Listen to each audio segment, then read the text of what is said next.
I remember the old me, the one that was hesitant and simple, afraid, tolerant, and invisible. Only noticed when I was at the end of a punchline or a punch, and punchlines hurt more. With a bruised identity and a shattered perception of who I was, I confined myself to a carousel, a merry-go-round that was less merry and more toxic.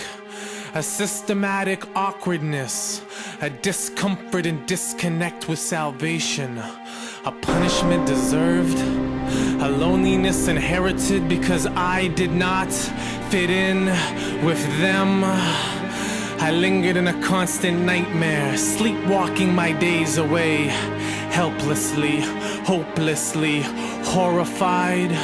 An imperfection waiting for surgical hands to reach down and liposuck my existence from a world that had ridiculed and booby-trapped me into an empty shell of worthlessness. When will it stop? I remember the day I stopped trying to figure out who I was, and instead I asked the question, why do they hate me? Because hate is conveniently fueled by fear, and fear is a much easier emotion than courage. So why are they scared of me? Why did I not fit in with them? Armed with poison-tipped tongues, they released a stockpile of venomous delusions and hatred. Freak, weirdo, faggot, loser, misfit, different, they howled. But you see, my lexicon does not succumb to your meaningless ignorance and lack of originality.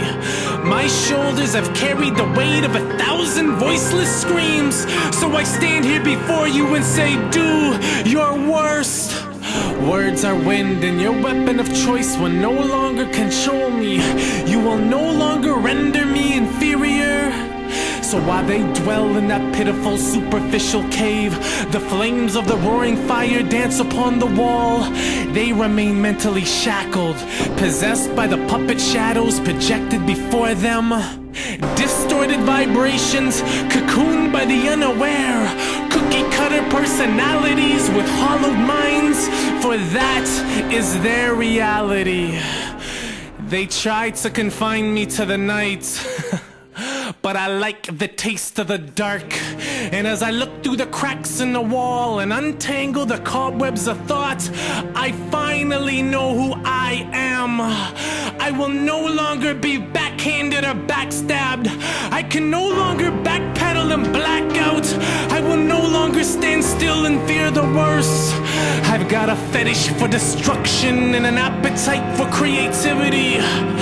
Razor-bladed teardrops trickle down and slice my face into puddles of emotional distress and actualization. I will no longer be tormented by the illusion that being different is being wrong. A throwaway kid they called me, and a throwaway kid I am. No longer empty and alone, finally happy that I will never fit in with them.